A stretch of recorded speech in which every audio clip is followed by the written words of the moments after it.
If he shows up and does the exact right thing, he can win the fight. If he don't do the right thing, which I don't see him doing, I don't know why he would at this point in his career.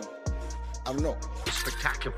You know, I told everybody Terence Crawford's pound for pound #1. Most journalists and writers in the sport have ranked Terence Crawford. Difficult. He needs to handle and maintain the speed and improve his power. That's what I did. Like, maintain your speed and across multiple weight classes, captured world titles in 4 divisions, and redefined what athletic dominance looks like inside the ring. So when Roy Jones Jr. sits down to analyze a fantasy matchup between Terence Crawford and Floyd Mayweather, the boxing world listens carefully.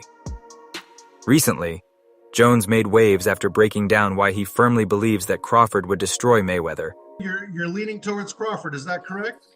I'm not saying I'm leaning toward him. I love both guys. Both guys are great fighters. Well, I can't say I'm leaning. I am leaning toward Crawford. I am. And not because Canelo is not a great fighter, but because I don't know. There's a lot of I don't knows about Canelo. You feel me? So I don't know if Canelo's hungry. I know Bud is hungry. Bud stays hungry. I don't know if Canelo's hungry. Bud has never got the recognition for what he deserves like Canelo has. You understand me? So Bud is still hungry for that recognition. When you're hungry like that, a determined man, it's very hard to detour. If the two ever met in their primes, or even today, if Mayweather decided to step out of retirement for one last massive showdown. Let's be honest. Fans have fantasized for years about a Mayweather versus Crawford super fight. On one side, you have Mayweather, the unbeaten, 50-year defensive genius, perhaps the greatest pure tactician in boxing history. Probably in your top 10, maybe even your top 5. Where do you rank Terence, in your opinion? I put him in the top 15, maybe the top 10, because he definitely had the skill of a top 5. Just that he hasn't had the opposition that some guys were able to get, and that's not his fault. He just made one of the best fighters in his weight class look like nobody. That's pretty damn good. Now he proved what we already thought. We just didn't see him against the best opposition near his weight class. See, this is the thing people don't understand. This is what I like about Bud. He reminds me of Roy. We ain't got to have the best opposition in our weight class. We want the best opposition near our weight class. There's been discussion that maybe, Crawford and Inoue are going back and forth tussling for pound for pound, that maybe Inoue because of the multiple weight divisions. You're shaking your head no. Tell me why no. Because Inoue also, when he first moved up, he lost to Donnell. Don't forget that. Bud ain't lost to nobody. On the other, Terence Crawford, the switch-hitting destroyer who blends skill, power, and adaptability like no one else in the modern era. While both men dominated their respective eras, there's always been the question, what would happen if Mayweather faced someone like Crawford, a fighter with both brains and knockout power? That's where Roy Jones Jr. comes in. And according to him, the outcome is clear. Crawford is too complete, too mean, and too unpredictable for Floyd at this point, Roy said. Fight his whole career, people like Erislandy Lara gave you the blueprint on how to beat him. People like Floyd Mayweather also gave you the blueprint on how to beat him. But Bud is more fierce, more fearsome and more angrier and more meaner than both of those guys. So if they showed you the blueprint, Bud gonna go out there and take that blueprint and do even more with it, which is what Bud did.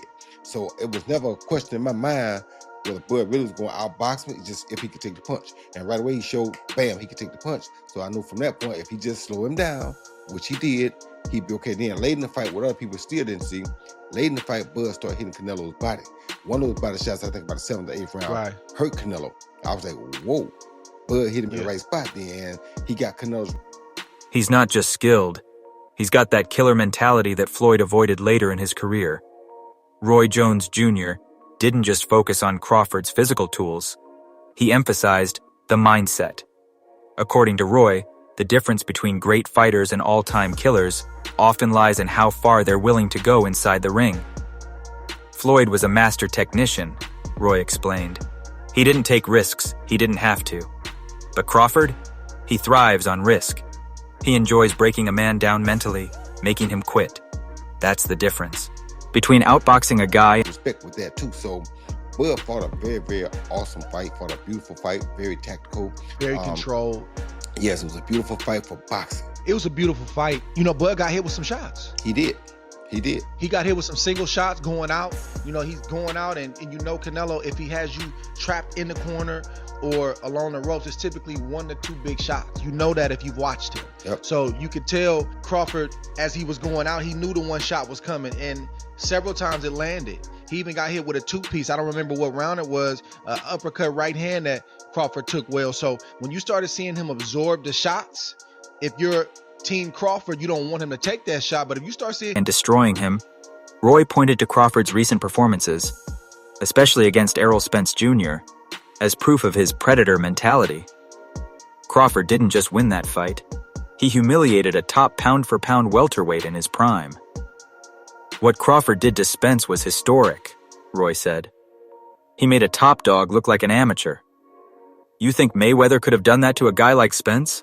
Well, I know I know y'all enjoy this thing of boxing. I know we play games and people have their issues and people have opinions.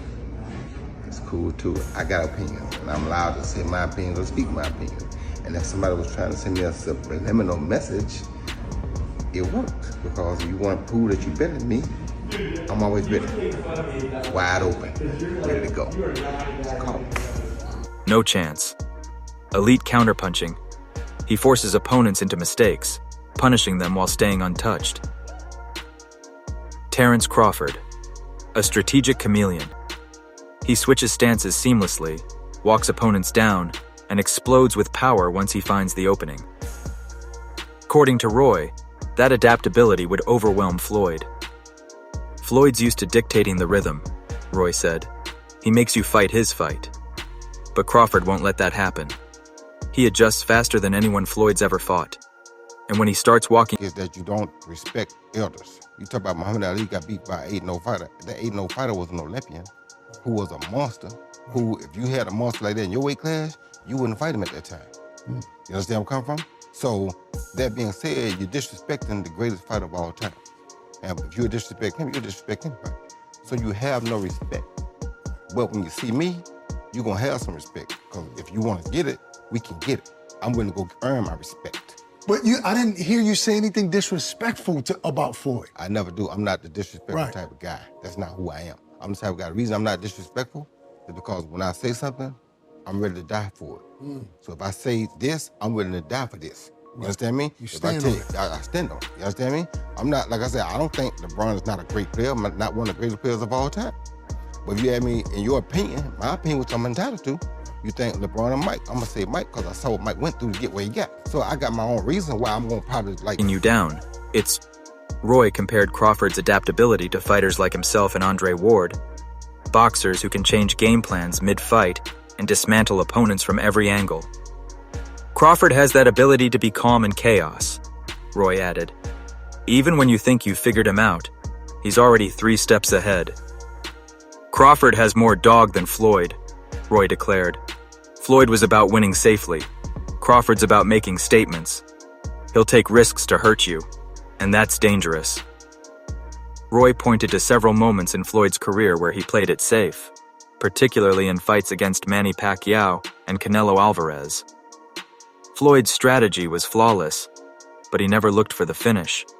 Crawford, on the other hand, lives for... He's maybe top 10, but not top 5. Floyd can fight, don't get it wrong. Floyd can fight, but here's what my problem is. Well, I understand, I know you're a Floyd fan, but here's my problem.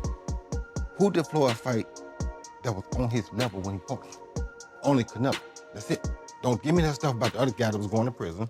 He know he going to prison when he get through. And then to take it even further. He fought Cotto. Cotto was not on his level. Wait, see, stop. Let me finish first. Cotto... You asked me a question. Cotto already was done. And is Cotto an all-time great? No, Cotto's an all-time Puerto Rican great. Cotto's not an all-time great in the boxing. I agree with you. He's an all-time Puerto Rican great. All right, so that's not great. That's not on your level. Pacquiao, you waited till Pacquiao got knocked out by Marquez before you fought him. If you'd have fought him 4 years ago, it'd have been something. Because both of y'all were here. We'd have found out who the best was. You waited till Marquez knocked him out, now you fought him. If I wait till somebody beat James Toney before I fight him, do I get credit for being the greatest fighter of all time because I beat James Toney? No, you don't. No, I don't. So my point is, you didn't do it the right way. You know that. Who else did you fight besides? They're the biggest, best 2 names you can pull up. Besides the finish. When Bud smells blood, he doesn't let up, Roy continued. That's why fans love him. He's not trying to edge out a decision. He's trying to make you quit. Another key aspect of Roy's breakdown was punching pow. While Mayweather had respectable pop early in his career, his hands became fragile over time, forcing him to rely more on